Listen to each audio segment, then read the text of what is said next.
Hey guys, welcome back to the channel. I'm Jordan with Big Boy Toys, and no, you're not having deja vu. I am redoing this video, and it is a doozy. Ford has a big recall with these axles. But before I get started, I just wanted to let you know that I apologize. The last video I did, I wasn't mic'd up. The audio didn't come across very well. I read it in the comments, and I was like, I can do a lot better. So I mic'd myself up this time, and I also noticed that the text box were kind of small and you couldn't really read what was going on, so I fixed that as well. So if you want to watch the video again, I promise it'll be a lot better than it was last time. But yeah, let's get into this. So these axles that Ford's got under some of these pickup trucks, the Super Duty in particular, the wall thickness is too thin in the axle tubes, and what it's allowing to do is these they're crunching down, and it's allowing it for it to spin, and it'll pop that drive shaft out. So it's kind of a big deal, but I got a bunch of documents to go into and some pictures and some Facebook posts to go over and get you guys up to speed. So yeah, let's get into it. All right, guys, so let's get into these pictures real quick. And just so you know, I got a bunch of Nitza documents to follow this with a lot more description in there about what's going on, and I'll place those documents in the description of this vehicle so you guys can click on them if you want to go over them. But first off, so here is the axle, and this is from a 2021 Ford Super Duty, and these are the leaf springs up here. These are the U-bolts. This is the block. This is the seat in here. This is the axle tube, and if you can see right here, the seat is pretty much, or the perch, I think this might be called the perch here, but you can see what happened is that this is collapsed down and pushed in, and you can actually see some of this axle grease lubrication coming out of here. So initially I seen this on a Facebook post a while back, and this was before the recall came out, and a lot of people were giving this guy a bunch of crap. You know, you overloaded your truck, blah blah blah, the axle tubes are super strong, and your tires and your leaves would have broke before this would have happened. So yeah, I'll show you that post here in a second, but let me go to another picture. You can see this picture here, kind of the same thing. This is from the same truck. And you can see the axle grease has just come out of there because this is collapsed down. And oh, one thing I wanted to show you real quick too is that you notice these paint flakes in here. To me, that's kind of an indication of some flex going on with this tube, because you can see it's not over here, it's not over here, it's all in this area here, which is kind of interesting. So if you're running out to your truck like I did, you might be looking for some of this paint flake right underneath these perches and these blocks here, see if anything's going on. And same thing here, you can really see the paint flaking in here, and then you can really see how this crushed down this tube right here, and even off to the side. I don't know if you guys can see it, but there's some paint flaking in here, and same thing over here. These tubes are just crushing down.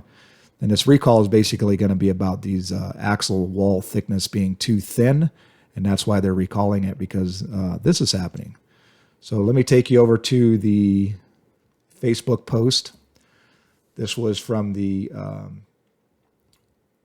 2020 Ford Super Duty Owners Group, and this post was made by TJ Wobig, and this is these are his pictures that he posted, and I'll read what he wrote.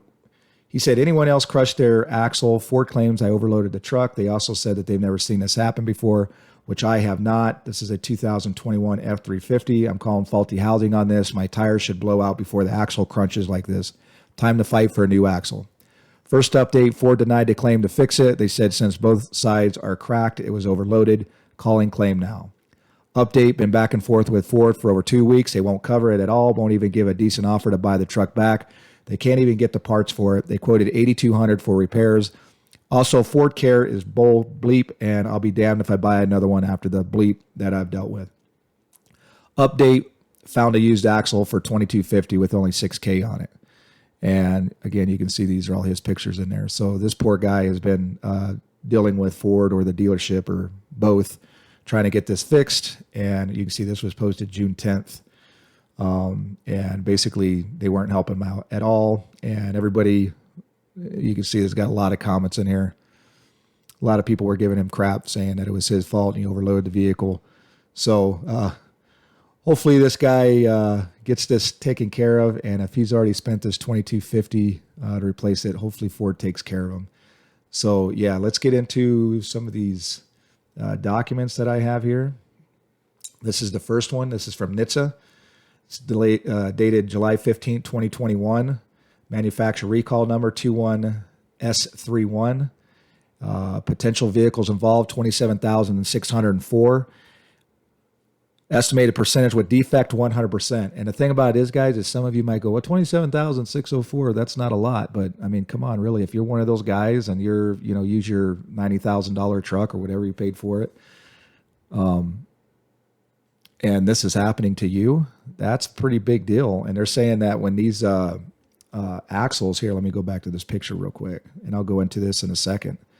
But what they're saying is that when these axles tubes crunch down, it causes all this to become loose, these tubes, and it'll actually spin, and basically your drive shaft will pop out because your axle is rotating.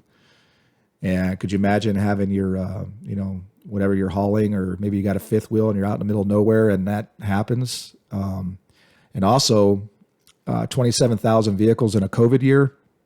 That's a lot. That's really a lot. I mean, they hardly made any trucks at all. So I imagine that's a lot of their trucks. So moving on, Ford's team reviewed plant records, determined the population of affected vehicles. The recall was introduced in production on 8/6/2020 and was taken out of production on 5/15/2021. So initially they say this is for a 2020-2021 Ford F350 Super Duty pickup truck. But here's the thing I'm going to tell you guys is that I have an F250 Ford Tremor with a 7.3 liter gas in it. And that truck has an F350 axle under it. And only the Tremors are like that I know of. I think the F250s, like with the heavy tow package and stuff like that, they'll also get that heavy duty axle. And with my experience with some of these recalls is that they'll expand the list of vehicles because they'll find more problems. So they're going to give you a small, range of vehicles. But if you're an F250 or an F350 guy, regardless of whether you're a diesel guy or not, I would pay attention to this recall. So affected vehicles are the F350 single rear wheel pickup trucks equipped with a 6.7 liter diesel engine and a Dana Model 275 rear axle.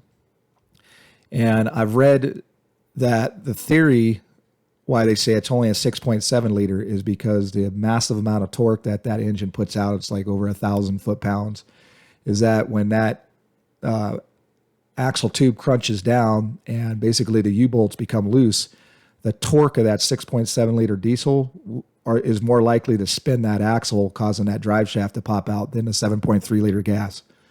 But seriously, if you got the 7.3 liter gas like I got, and your axles are crunched down, you may not notice it because your engine's not powerful enough to spin that axle. Yeah, okay. So they're not going to include the gas guys in the recall. So yeah, we'll see how that goes. Also, they give this range here. You can see down here, production range, August 6, 2020, May 15, 2021. Go out and check your door stickers on your truck. That'll tell you when your vehicle was manufactured. And hopefully if you're outside of that range, because I think what they did is they pulled these axles from production.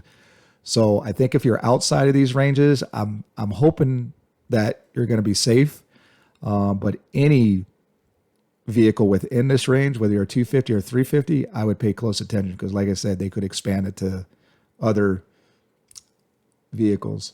So description of defect: reduced axle tube wall thickness in the spring seat area in combination with two spring seat attachments, sidewell locations may be insufficient to support the design load capacity requirements for the F350 single rear wheel 6.7 liter diesel pickup truck. Compromised welds may cause axle lube leak, which we did see. Should the spring seat attachment loosen, the rear axle may shift rearward, potentially resulting in a drive shaft separation from the rear axle.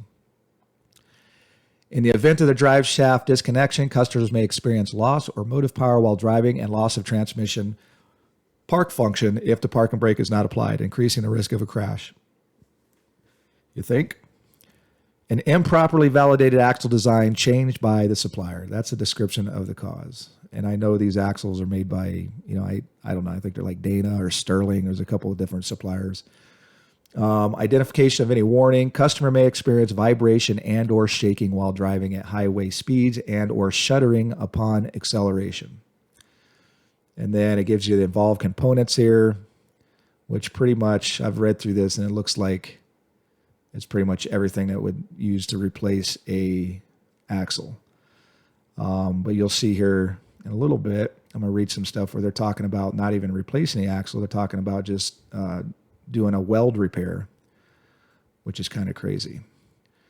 So chronology, however you say that word. On May 13, 2021, an issue pertaining to the rear axle housing deformation on certain F350 pickup trucks was brought to Ford's Critical Concern Review Group for review. 12 reports alleging rear axle tube deformation and corresponding weld separation at the spring seat interface on certain 2020-2021 Super Duty single rear wheel trucks with a 6.7-liter engine and Dana Model 275 rear axle had been received. 4 of these reports involved drive shaft disconnection from the rear axle. Review of the supplier records found that a design change that reduced the axle wall thickness, wow, what a design change, in the spring seat area had been incorporated for the Model 275 rear axle beginning August 6, 2020. Axle torsional impactor component testing and vehicle level testing was conducted and reproduced the field concerns. Further analysis found that the 6.7-liter F350 single rear wheel pickup truck vehicle configuration is uniquely susceptible to subsequent axle deformation based on the higher torsional impact loading and GCWR associated with the F350 diesel engine variant. And that's where I was getting because of the amount of torque that F350 diesel puts out. And again, what if you have the F250 with the same diesel in it and it's a Tremor and you have the same F350 axle behind it? Why are they not including it in the recall? We'll see. Analysts has found that other vehicle configurations equipped with this axle are not susceptible to tube deformations based on lower engine torque output and or lower payload and towing capacity. On July 8, 2021, Ford's Field Review Committee reviewed the concern and approved a field action. Ford is not aware of any reports of accident or injury related to this condition. Okay, so this is where we're going to get into the remedy. And some of you guys are going to go crazy with this, I know it. Owners will be notified by mail and instructed to take their vehicle to a Ford or Lincoln dealer to have dealers inspect rear axle to determine if deformation is present. If the axle housing is deformed, the housing will be replaced. So that's good, right? Deformed, it will be replaced. If the axle housing is not deformed, the dealer will perform a weld repair on the spring seats. There will be no charge for this service. So basically, if you don't have a deformation, they're going to do this weld, but you're still going to have an axle that has thin wall tubing under it. So why they don't replace the entire axle housing for everybody, I don't know. But yeah. Ford is excluding reimbursement for costs because the original warranty program would provide for a free repair for this concern. So again, back to that Facebook guy. I hope he's not out because that's kind of what that sounds like it, if he already paid for it. Ford will forward a copy of notification letters to the dealers to the agency when available. If the customer's axle housing is found deformed, the axle housing will be replaced with one that has a constant wall thickness versus the recalled variable with wall thickness housing. Remedy housing service part numbers, blah, blah, blah. If the customer axle housing is found not to be deformed, additional welding to each spring seat at the axle housing in all areas without existing welding or weld will be performed and the axle will be installed. Again, so if you don't have any problems, you're still going to have basically a crap axle underneath your truck. They're just going to put some welds under it. But if you do have some deformations, you're at least going to get a new axle out of it. So, yeah. Corrective actions were implemented on May 15, 2021 at the vehicle assembly facility. Existing rear axle housing stock was corrected via weld repair on the spring seats. New rear axle housing stock with an increased wall thickness design at the spring seats were introduced as the permanent corrective action. Again, so the guys with the deformation going to get the good axle, and everybody else should have a good axle after those dates. But if you got that bad axle, you're just going to get some weld repairs. Description of recall schedule. Notification to dealers expected to occur on 7/16/2021. Mailing order notification letters expected to begin 8/16/2021. And yeah, so if you guys are in this recall, you should be getting letters here pretty shortly. So I got another document here. So again, this is from Ford. Let me see if there's anything in here. So F350 pickup truck, 2020, 2021, a Kentucky plant, August 6, 2020, May 15th. Let me see here. In some of the affected vehicles, rear axle tube may deform and potentially separate at the spring seat interface. This can potentially cause an axle tube leak, vibration while driving, shuddering upon acceleration, and drive shaft separation. A separated drive shaft can result in a loss of motive power while driving and unintended movement while placed in park. So it's pretty much same as the other one. Dealers should open a repair order RO only when a full dealer bulletin is published. Opening an RO against an awareness device notes will result in warranty rejections against a recall. Let's see. And that's pretty much it on that one. And then I have one more. This was basically probably going to be pretty much the same thing. This letter serves to acknowledge Ford Motor Company's notification to the National Highway Traffic Safety Administration. Blah, blah, blah. Manufacturer report date, July 15th. Powertrain axle assembly.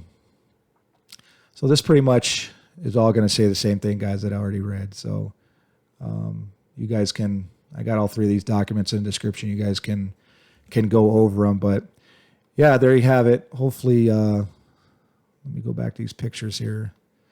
Hopefully this video was much better than the last one I did. Like I said, I just threw that one together really quickly. Didn't think it was going to blow up the way that it did. And I got some comments on it that it, you know, like I said, the audio was kind of bad and the visuals were a little bad. And I don't do this professionally, guys. It's kind of a hobby of mine. So I'm trying to get better at this as I go and make better videos. So hopefully I redeemed myself. And next time I make one of these quick videos, I won't make it so quick. But anyways, thanks. Please like and subscribe. I got a bunch of videos, not just recall videos, but I got a lot of videos you might think that are interesting and might like. So yeah, until next video.